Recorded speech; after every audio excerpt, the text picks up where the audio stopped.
দেখুন বর্ষায় গুলুং নদীর অবস্থা, কি স্রোত, রাস্তার উপর দিয়ে জল যাচ্ছে। অবস্থা দেখুন, এখানে ট্রাকটা কিভাবে পড়ে গেছে।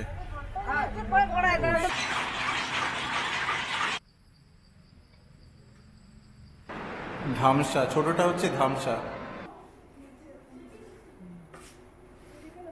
আর এই আবার এখন দিয়ে গেল পটলের দোরমা। এই হচ্ছে চিকেনের প্লেট। একদিন কা রাজা মশাই। মানে আমার মাথায় চাপিয়ে দিলে আমি শেষ মোটামুটি আর কি।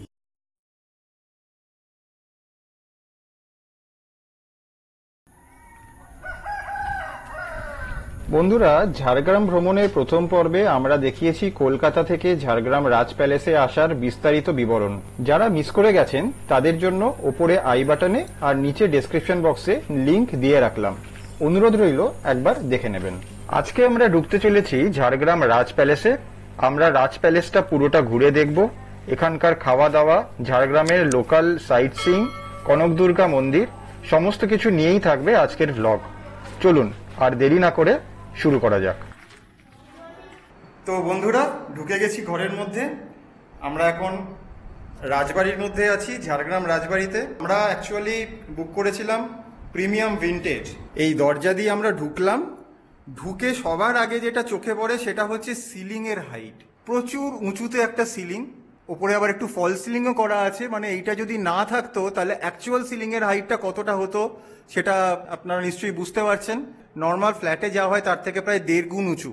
প্লাস এখানে এসি আছে, এখানে এলইডি টিভি আছে, ভালোই পরিপাটি বেড আছে। এখানে একটা হ্যাঙ্গার, মানে জামা টামা রাখার ব্যবস্থা, উপরে দুটো ছোট ড্রয়ার করা আছে।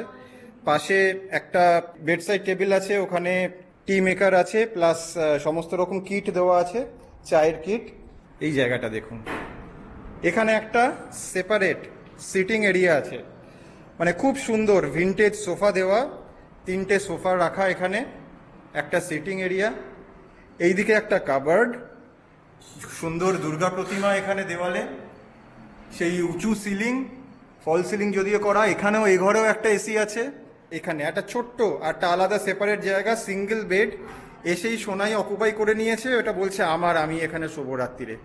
তো আমি বললাম যে এখানে ভূত টুত থাকতে পারে, রাজবাড়ির ভূত। তো বললো যে থাকুক, আমি দেখব। আপনাদের একটুখানি টয়লেটটাও দেখিয়ে দিই। So this is the toilet. তো মোটামুটি ঠিকই আছে। এখানে একটা সাবান দেওয়া আছে, শ্যাম্পুর একটা 2টো স্যাচে দেওয়া আছে, আর মোটামুটি পরিষ্কার আছে। শুধু আমি যেটা দেখতে পাচ্ছি না সেটা হচ্ছে টাওয়েল। আর এই যে 2টো টাওয়েল এখানে বেডে রাখা আছে। 30 একর জায়গা জুড়ে বিস্তৃত পূর্ব ভারতের ইন্দো সার্সেনিক স্থাপত্যের অন্যতম সেরা উদাহরণ হলো এই রাজবাড়ি। রেল স্টেশন থেকে প্রায় 3 কিলোমিটার দূরে এই প্রাসাদ। মূল ভবনটি একটি অসাধারণ ইটালীয় কাঠামো, যা যত্ন সহকারে ডিজাইন করা লন এবং বাগানের মধ্যে স্থাপন করা হয়েছে। কি সুন্দর দুখানা ছোট্ট চেয়ার, অথচ অদ্ভুত দেখতে। দিব্যি বসে বসছে এখানে মাঝে মাঝে। আর এখানে এই কাবার্ডের মধ্যে ব্ল্যাঙ্কেট রাখা আছে রাত্রিরে যদি লাগে। আর ওনারা বলে দিলেন যে ব্ল্যাঙ্কেট ছাড়া যদি চাদর লাগে তাহলে ওনাদেরকে বলে দিলেই ওনারা চাদরেরও ব্যবস্থা করে দেবেন। চলে এলাম রাজবাড়ির ডাইনিং রুমে। রাজবাড়ির গ্রাউন্ড ফ্লোরের 10টা ঘরকে অতিথিশালা হিসেবে গড়ে তোলা হয়েছে, আর আছে এই ডাইনিং হল। দুপুরের খাবারের জন্য আগে থেকে বুক করে রাখতে হয়। গেস্ট হাউসে বুকিং থাকলে ওনারাই ফোন করে নেন। 350 টাকা করে চিকেন থালিতে ছিল ভাত, ডাল, বেগুন ভাজা, স্যালাড, আলু পোস্ত, দই পটল, চিকেন এবং চাটনি। দিয়ে গেছে চাটনি, ওদিকে পাঁপড়। তো মোটামুটি ঠিকঠাক অনেক কিছুই দিয়েছে। খেয়ে বলছি কিরকম টেস্ট।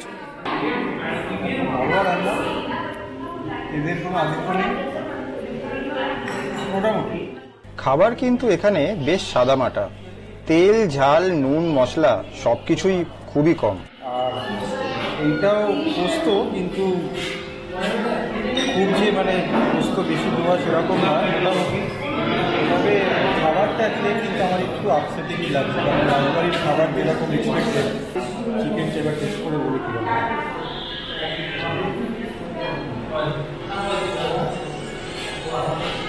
একদম পাতলা ঝোল, একদম পাতলা।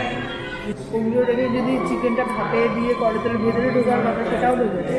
ভেতরটা যদি দেখাই আপনাদের, দেখুন পুরো সাদা। লাঞ্চ সেরেই বেরিয়ে পড়লাম প্রথমে কনক দুর্গা মন্দির, তারপর ঝাড়গ্রামের লোকাল সাইট সিং ভিজিট করতে। প্রথমেই আমরা দেখতে যাব কনক দুর্গা মন্দির, চিল্কিগড় রাজবাড়ি, আর তারপরে আমরা এখানকার ট্রাইবাল মিউজিয়াম আর মিনি জু, এগুলো প্ল্যান আছে। তো আপাতত আমরা ঝাড়গ্রাম রাজবাড়ি থেকে রওনা দিচ্ছি কনক দুর্গা মন্দিরের উদ্দেশ্যে। ঝাড়গ্রাম রাজবাড়ি থেকে কনক দুর্গা মন্দিরের দূরত্ব প্রায় 15 কিলোমিটার মতো, সময় লাগবে আধা ঘন্টার কাছাকাছি।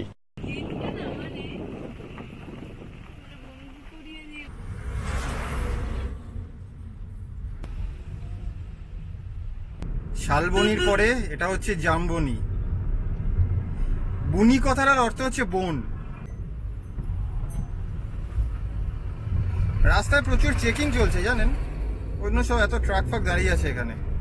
আমাকেও দাঁড় করালো, দাঁড় করিয়ে বললো যে কোথায় যাবেন, বললাম কনক দুর্গা মন্দির। তারপর বললো যে আপনারা সিট বেল্ট পরে আছেন কিনা চেক করছিলাম। রাজবাড়ি থেকে কনক দুর্গা মন্দিরের এই রাস্তাটা ভীষণ সুন্দর, কিন্তু রাস্তায় যাওয়ার পথে পরপর দুটো অ্যাক্সিডেন্টের প্রেক্ষাপট আমাদের একটু বিষণ্ণ করে তুলল। অবস্থা দেখুন পেছনে ট্রাকটা কিভাবে পড়েছে। একটা অ্যাক্সিডেন্টের দৃশ্য ছেড়ে একটু এগোতেই এলো আরেকটা, আর এটা ছিল আরো মারাত্মক। অবস্থা দেখুন এখানে ট্রাকটা কিভাবে পড়ে গেছে।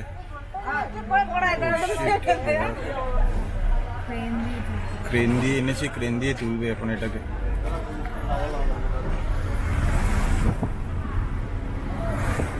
রাস্তা কিন্তু ভালো, রাস্তা বেশ ভালো। আমি জানি না কি করে এরকম অ্যাক্সিডেন্ট হলো, মানে ড্রাইভার প্রকৃতিস্থ ছিল কি ছিল না, না হলে হওয়ার কথা নয়। আগেও একটু আগে দেখলাম আরেকটা ট্রাক এরকম ভাবে সাইডে পড়ে গেছে, ফ্যাটাল অ্যাক্সিডেন্ট। কিন্তু রাস্তাটা অসাধারণ। দূরে সব কাশফুলের গাছ, আর কয়েকদিন পরে সব কাশফুল ফুটবে।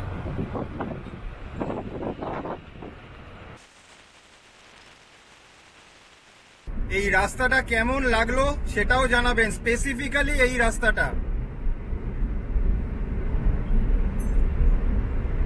এখনো জামবনি আসেনি, 3 কিলোমিটার এখান থেকে জামবনি, 6 কিলোমিটার এখান থেকে চিল্কিগড়।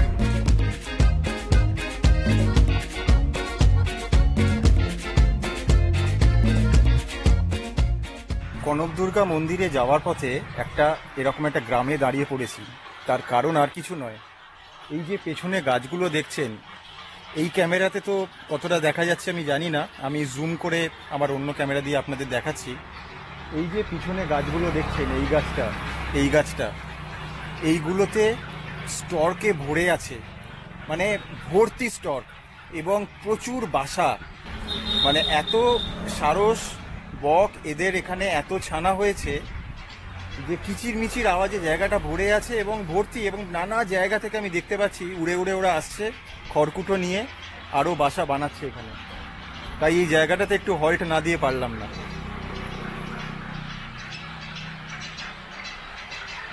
একটু আওয়াজটা শুধু শুনুন। ভাবলে অবাক লাগে, পশ্চিমবঙ্গে এত সুন্দর একটি জায়গায় কয়েক বছর আগে অবধি পর্যটকরা আসতে ভয় পেতেন মাওবাদীদের জন্য।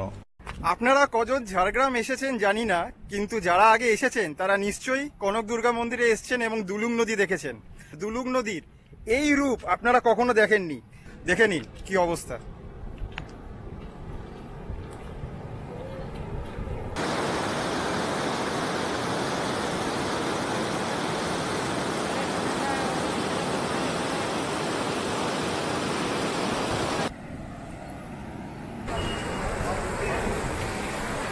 জুলুং নদী, যেটা ছিল সুবর্ণরেখা নদীর একটা শাখা নদী, সারা বছর নালার আকারে বয়ে যায়।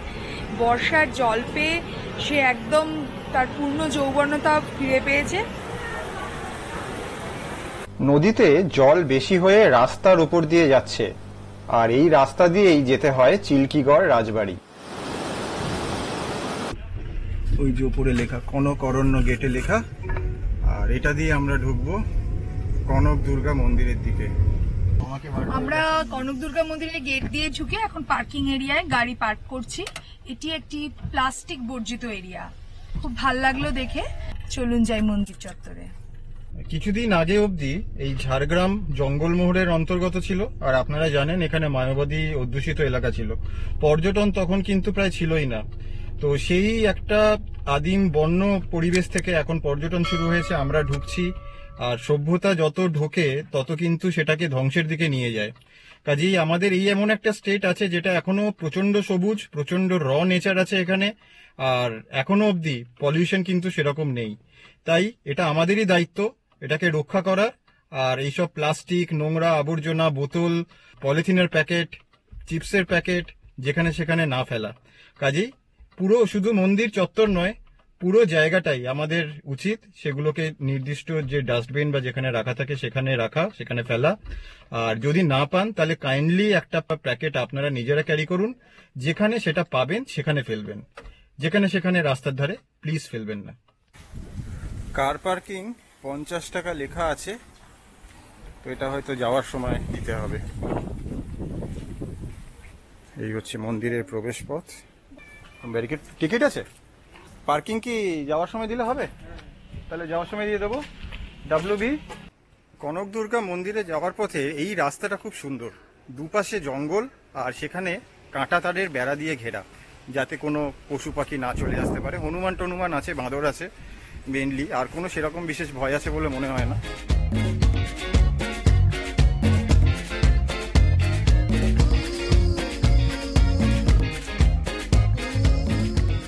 রাস্তাটা কিন্তু ভারী সুন্দর, একদম ফাঁকা।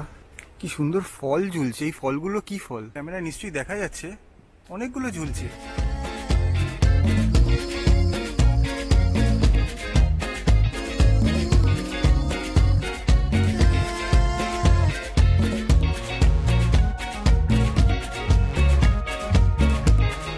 যারা ঝাড়গ্রামে আসবেন এই ট্রেলটা ধরে কনক দুর্গা মন্দির কিন্তু মাস্ট, কারণ এটা একটা খুব সুন্দর অভিজ্ঞতা। তারের একটা জাল টাইপের দিয়ে বেড়া দেওয়া আছে, কি কারণে আমি ঠিক জানি না। এখানে হিংস্র জন্তু আছে কি নেই আমি ঠিক তাও জানি না, হয়তো নেই সেরকম হিংস্র জন্তু, তাও করা আছে, যেটার জন্য আরো এই ট্রেলটা ধরে হাঁটতে কিন্তু একটা বেশ অন্যরকম ফিল আসবে।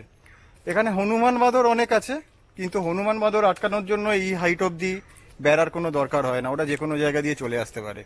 আর এখানে দেখুন জঙ্গলের ভেতর কিছু স্কাল্পচার করা, হরিণ দাঁড়িয়ে আছে, দূরে ওখানে কিছু হাতি দেখা যাচ্ছে, দেখতে পাচ্ছেন কিনা জানি না। এখানে একটা চিলড্রেন্স পার্ক দেখতে পাচ্ছি, আর ওই হচ্ছে কনক দুর্গা মন্দিরের দালান, ওখানে যাব।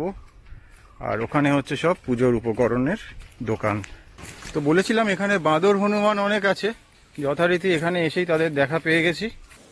আমি ভিডিওটা করছি শুধু হনুমানের ছানাটার জন্য, কি গ্রেসফুলি খেলা করছে দেখুন।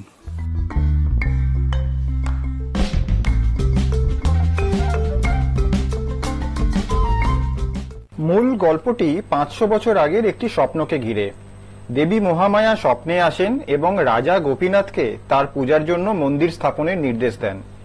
পরদিন সকালে রাজা গোপীনাথ দুজন দর্শনার্থীকে দেখতে পেলেন যারা রাতে একই স্বপ্ন দেখেছিলেন।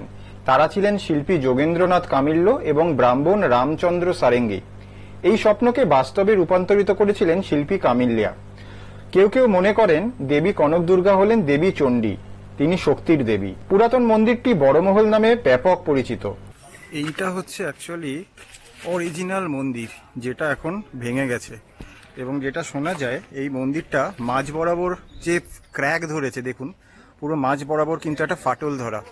এই ফাটল ধরার কারণ হচ্ছে বাজ পড়ে এটা হয়েছে। তো এই মন্দিরটা এখন সম্পূর্ণভাবে ভগ্নপ্রাপ্ত। অরিজিনালি যেগুলো প্রতিষ্ঠা হয়েছিল সেগুলো এখন আর নেই, সেগুলো সব অলরেডি লুট করা হয়েছে। তো এখানে কিছু কনস্ট্রাকশন হচ্ছে আর কি, সেই কনস্ট্রাকশনের কারণে সব এখানে ইট বালি এসব পড়ে আছে। তো স্টিল আমি একটুখানি এদিকটা যাওয়ার চেষ্টা করি, এখানটা দিয়ে গেলে আমি আপনাদের দেখাতে পারবো। এই হচ্ছে মন্দির, আসল মন্দির, সেটার আজকে এই অবস্থা। পিছনেই মানত করার গাছ, গাছের সামনেই জরাজীর্ণ এই মন্দির। একটি কথা আছে যে রাজ পরিবারে কখনো কেউ নীল শাড়ি পরে না। এখনো পর্যন্ত প্রথা অনুযায়ী শুধুমাত্র সারেঙ্গি ব্রাহ্মণ উপাধিধারীরাই একমাত্র এই মন্দিরের পূজারী হতে পারেন। কথিত আছে যে সেই সময় মানব বলি হতো, আর যতক্ষণ না বলির রক্ত দুলুং নদীতে পৌঁছাতো বলি চলতে থাকতো। তবে এখন বলি প্রথা বন্ধ হয়ে গেছে। মন্দির থেকে পুজো দিয়ে এখন যাচ্ছি দুলুং নদীর দিকে। আর দুলুং নদীতে আগে অনেকটা নিচে নেমে তবে নদী পাওয়া যেত, এখন দেখুন নিচে নামার কোনো প্রশ্নই নেই। এইখানে জল, গাছের গুঁড়ি অর্ধেক ডুবে গেছে জলে, মন্দিরের প্রাঙ্গণে অবধি প্রায় চলে এসেছে। স্থানীয়দের বিশ্বাস এই মন্দিরে আজও অষ্টমীর রাতে নিজেই নিজের ভোগ রান্না করেন দেবী দুর্গা। পুজো উপলক্ষে দর্শকদের ভিড়ে জমজমাট হয়ে থাকে মন্দির চত্বর। ওইদিকে দুটো ছোট ছোট বাচ্চা, হ্যাঁ ওকে দাও ওকে দাও। কনক দুর্গা মন্দিরে পুজো দিয়ে আমরা এখন ফিরতি পথ ধরেছি। অসাধারণ সুন্দর পুজো হয়েছে, মানে আমি বলে বোঝাতে পারবো না, এতটাই ভালো লেগেছে ভেতরে। এখানে মায়ের একদম ঘরোয়া মূর্তি, অসাধারণ মূর্তি, স্বর্ণ অলঙ্কারে সজ্জিতা। মায়ের এখানে চতুর্ভুজা আর অশ্বারোহী। তো যিনি ঠাকুরমশাই ছিলেন 90 বছরের উপর বয়স, অনেকক্ষণ ধরে মানে প্রচন্ড ভেতর থেকে পুজো দিলে যেরকম হয় সেভাবে আমাদের নিয়ে পুজো দিলেন। শুধু আমরাই ছিলাম ভেতরে, আর কেউ ছিল না। যাতে হ্যাঁ আগের ব্যাচ বেরিয়ে গেছিল, শুধু আমরাই ছিলাম, এবং প্রচুর ক্ষণ ধরে পুজো দিলেন এবং এত সুন্দর যে লাগলো মানে বলে বোঝাতে পারবো না। দুলুং নদীর জল রাস্তার উপরে উঠে যাওয়ায় আমরা চিল্কিগড় রাজবাড়িতে যেতে পারলাম না। চিল্কিগড়ের ইতিহাস ধলভূমের ইতিহাসের সঙ্গে ওতপ্রোতভাবে জড়িত। ধলভূম রাজারা মধ্যপ্রদেশের উত্তর পশ্চিম থেকে এসেছিলেন। তাদের প্রথম রাজা সূর্যবংশ রাজা রামচন্দ্র, তার পুত্র বীরসিংহ। বীরসিংহর দুই পুত্র ছিল গুণধর এবং জগদ্দেও। এক পর্যায়ে দুজনের মধ্যে সংঘর্ষে জগদ্দেও বাড়ি ছেড়ে চলে গেলেন। তিনি এখানে এসে ধবলদেবের সঙ্গে সংঘর্ষ করেন। জগদ্দেও খুব সহজেই ধবলদেবকে পরাজিত করলেন। ধবলদেবের রানীর অনুরোধে জগদ্দেও তার শরণার্থে ধবলদেব উপাধি গ্রহণ করেন। শোনা যায় এখানকার রাজারা চুয়ার বিদ্রোহেও অংশগ্রহণ করেছিলেন।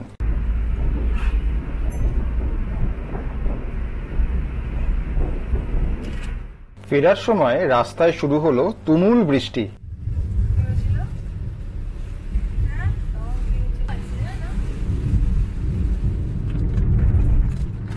এই ওয়েদারে বৃষ্টিতে এই রাস্তা যদি আপনি এনজয় না করেন তাহলে আর কি করলেন? তাহলে আর কি এনজয় করলেন?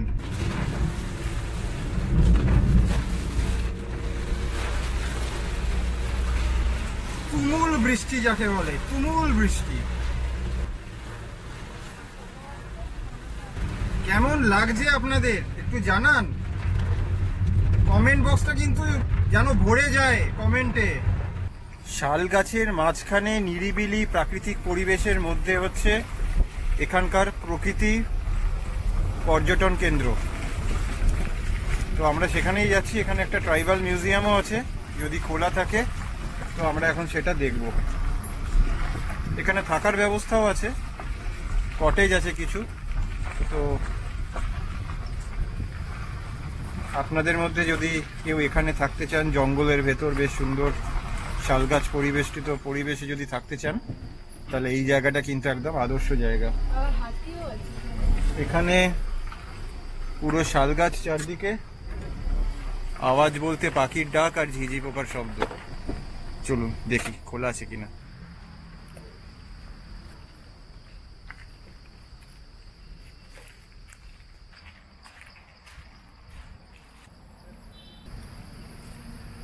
ঘন শালবন, তার মধ্যে সাঁওতাল নৃত্য, তার মধ্যে একজন এসে দাঁড়িয়ে পড়েছে আবার।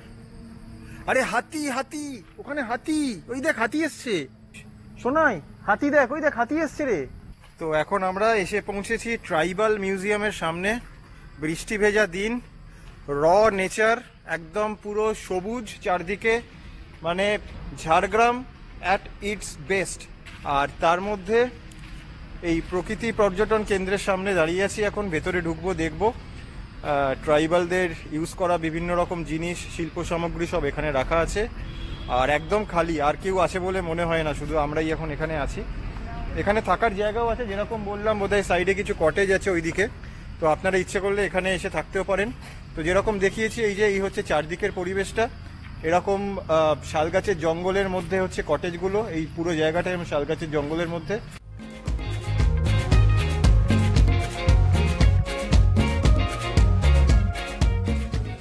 এই হচ্ছে ট্রাইবাল ইন্টারপ্রিটেশন সেন্টার, প্রকৃতি পর্যটন কেন্দ্র। চলুন আমাদের সাথে দেখে নেওয়া যাক ট্রাইবাল মিউজিয়ামটি।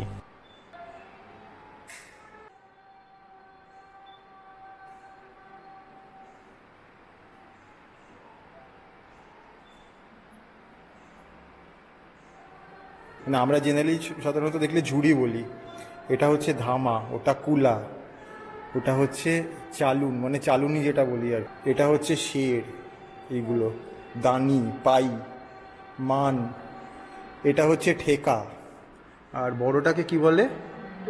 ডোল। বড়টা হচ্ছে ডোল।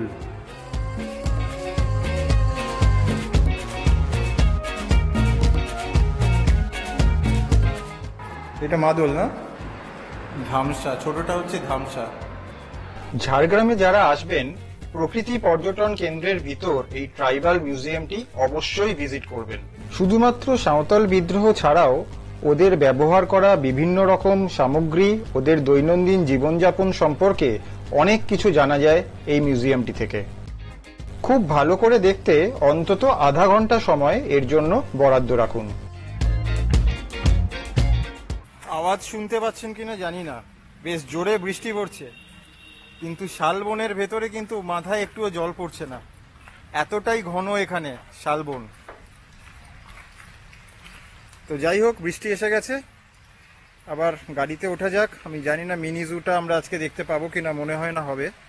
তো আবার ঝাড়গ্রাম রাজবাড়িতে ব্যাক করব। মিউজিয়াম দেখে, রাদার ট্রাইবাল মিউজিয়াম দেখে আমরা মিনি জুয়ের দিকে যাচ্ছিলাম।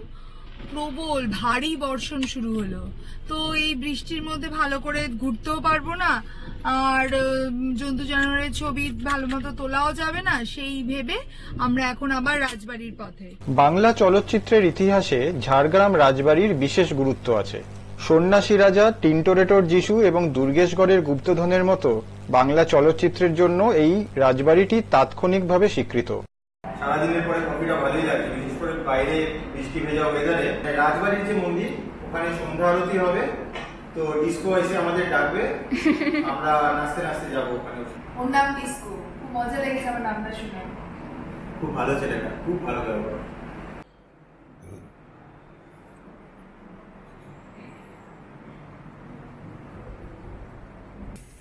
ঐতিহাসিকভাবে রাজবাড়ির এই শতাব্দী প্রাচীন মন্দিরটি বেশ গুরুত্বপূর্ণ। শোনা যায় সর্বেশ্বর সিং চৌহান নিজে এখানে রাধাকৃষ্ণের মূর্তি এনে প্রতিষ্ঠা করেন। রাজা ঝাড়গ্রাম আসেন, তিনি মূর্তি নিয়ে এসেছিলেন, রাজা সর্বেশ্বর চৌহান। ওম তৎবিষ্ণু পরমপদম সদা প্রসন্দেষু হৃদয়ে নিবজকরাত্মং ততো বিশ্বনারায়ণ।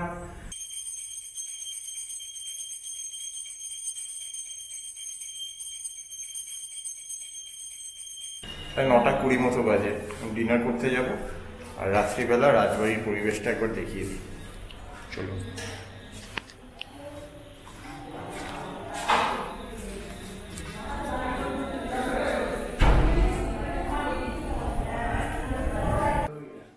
ডিনারে কিন্তু এখানে কোনো থালির ব্যবস্থা নেই, পুরোটাই আলা কার্ট নিতে হবে।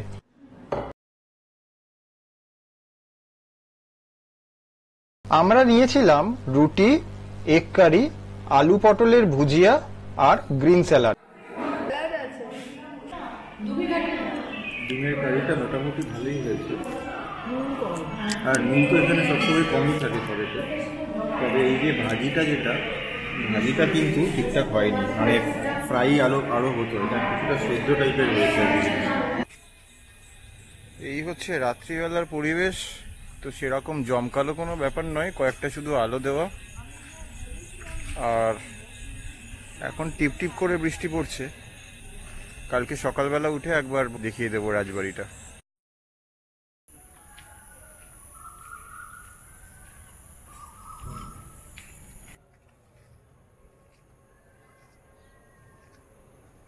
আমি দাঁড়িয়ে আছি এখন রাজবাড়ি ট্যুরিস্ট কমপ্লেক্সের সামনে। এটা হচ্ছে ওয়েস্ট বেঙ্গল গভর্নমেন্টের একটা অতিথিশালা। তো আপনারা কেউ যদি এদিকে আসেন তো এখানেও থাকতে পারেন। আর আমার পেছনেই হয়েছে এই রাজবাড়ির মেন যে তোরণ সেটা আর কি।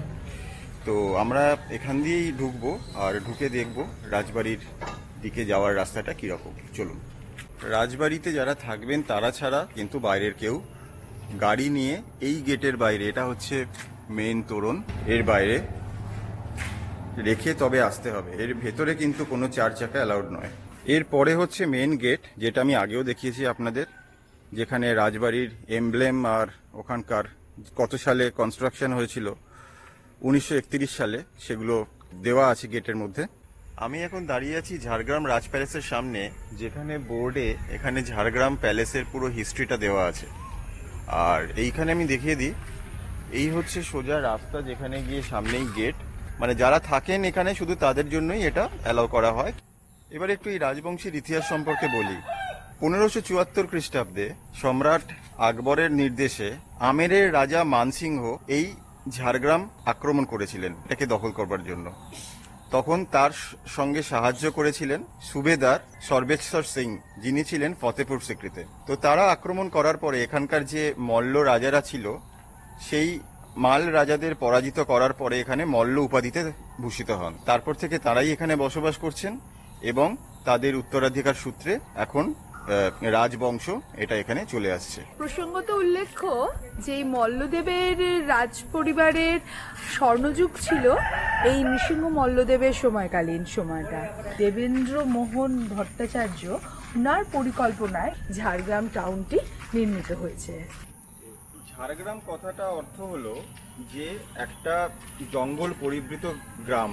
এই যে মানসিংহ এবং সর্বেশ্বর সিং এসে এখানকার জমিদারি বা এখানকার পুরো রাজত্বটা দখল করেছিলেন, সেই যে বিজয় উৎসব ওটা কিন্তু এখনো প্রথাগতভাবে চলে আসছে। প্রত্যেক বছর বিজয় দশমীর দিন বিশাল করে এখানে একটা ফেস্টিভ্যাল অনুষ্ঠিত হয়। সেই যে পুরানো বিজয় উৎসব পালনের যে রীতি সেইটাকে নিয়ে এখনো অবধি একটা ফেস্টিভ্যাল এখানে প্রত্যেক বছর হয়ে আসছে। তো অ্যাকচুয়ালি যে পুরনো যে রাজবাড়ি সেটা অনেকটাই এখন ধ্বংসপ্রাপ্ত। তো আমরা চেষ্টা করব সেটাও ঘুরে দেখার, যদিও কারোকে পারমিশন দেওয়া হয় না। 1922 সালে এর ভিত্তিপ্রস্তর স্থাপন হয়, তখন থেকে এর কনস্ট্রাকশন শুরু হয় আর এটা কমপ্লিট হচ্ছে 1931 সালে। আর এটা করেছিলেন নৃসিংহ মল্লদেব। আমরা এখন আছি রাজবাড়ির লাইব্রেরিতে, ছোট পরিপাটি একটি লাইব্রেরি। তো এখানে অতিথিরা যারা আসেন তারাও এই লাইব্রেরিটা অ্যাক্সেস করতে পারবেন। তো এখানে মেইনলি এনসাইক্লোপিডিয়ার পুরো সিরিজটা আছে, আমি যা দেখতে পাচ্ছি। দলাই লামার উপর একটা বই আছে দেখতে পাচ্ছি। তো এইরকম কিছু বই রাখা আছে, মানে সিটিং অ্যারেঞ্জমেন্ট আছে।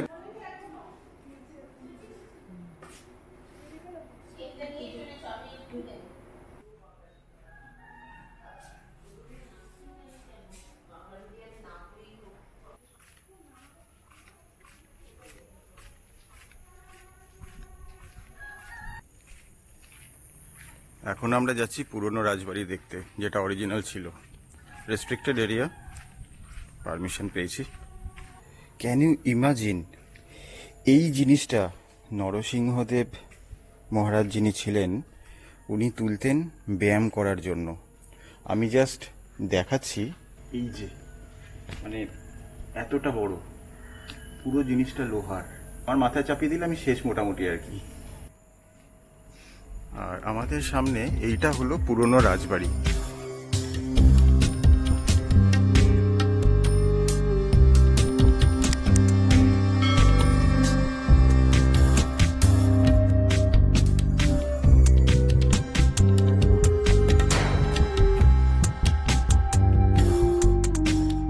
কিছু অসাধারণ জিনিস দেখাচ্ছি। নরসিংহ মল্লদেবের সময় থেকে এই জিনিসগুলো আছে। এগুলো হচ্ছে মুগুর। তখনকার দিনে ব্যায়াম করার জন্য যে মুগুর ভাজা হতো, এগুলোকে নিয়ে হাতে নিয়ে ঘোরানো হতো। ব্যায়াম করার একটা অঙ্গ ছিল তখনকার, বিশেষ করে যারা কুস্তি পালোয়ান ছিল তারা এগুলো করতো। তো এই যে প্রচুর এখানে মুগুর রাখা আছে, পালকিরও স্ট্রাকচার করে রাখা আছে। এদিকেও বেশ কয়েকটা মুগুর রাখা। শুটিং এর সময় কাজে লাগে। রাজবাড়ির স্টেইংটা নো ডাউট ভালো, এত বড় একটা ঘর, সবকিছুই ঠিক আছে, ভিনটেজ ফার্নিচার। কিন্তু একটা বড় সমস্যা হলো, একটা হচ্ছে খাবার, এখানকার খাবার একদম আমার পছন্দ হয়নি। আর 2 নম্বর যেটা সমস্যা সেটা হচ্ছে এই দেখুন, সকালবেলা সোনাই তাপসের সবকিছু হয়ে গেছে, কিন্তু এখন আমি স্নানে ঢুকেছি, কোনো কলে কোথাও জল নেই। তো এখন 2বার বলা হয়েছে, ওরা পাম্প চালাচ্ছে, কি করছে এখনো জানি না, এখনো কি জল আসেনি। এবং এটা শুধু আমাদের নয়, আরো যারা এখানে আছেন প্রত্যেকের সেম প্রবলেম ফেস করছে। কাজেই এই জিনিসটা কিন্তু এখানে যারা ম্যানেজমেন্টে আছেন তাদের খুব বোঝা উচিত, এবং সার্ভিসে প্রচন্ড রকম ইমপ্রুভমেন্ট দরকার এখানে। অ্যাকচুয়ালি একটা হেরিটেজ প্রপার্টিতে লোকে অতিথি হিসেবে আসছে, অ্যাকচুয়ালি যারা আসছে তারা রাজপ্রাসাদের অতিথি বলা যেতে পারে। তাদের সেখানে এইরকম ভাবে যদি তারা সার্ভিস পায় তাহলে কিন্তু সেটা খুব একটা ভালো ব্যাপার নয়, এটা বোঝা উচিত। এখানকার সমস্ত সাপোর্ট স্টাফদের থেকে অত্যন্ত ভালো সহযোগিতা পেলেও ম্যানেজমেন্টের প্রভূত উন্নতির দরকার বলে আমার মনে হয়েছে। আর সেটি বাস্তবায়িত হলে প্রকৃতভাবেই এটি একটি হেরিটেজ প্রপার্টির সম্পূর্ণতা পাবে। এই বেরিয়ে যাচ্ছি এখন ঝাড়গ্রাম রাজবাড়ি থেকে, আসবো বেলপাহাড়ি নিয়ে খুব তাড়াতাড়ি। টাটা। পরের পর্বে আমরা আনতে চলেছি বেলপাহাড়ি আর কাঁকড়াঝোড়ের জঙ্গল, অসাধারণ সেখানকার প্রাকৃতিক পরিবেশ। যারা এখনো আমাদের চ্যানেলটা সাবস্ক্রাইব করেননি, অনুরোধ রইল প্লিজ সাবস্ক্রাইব করে ফেলুন। চলুন বেরিয়ে পড়ি, রোড এবং আমরা, সাথে আপনারা। রাস্তায় আছি, রাস্তায় থাকবো।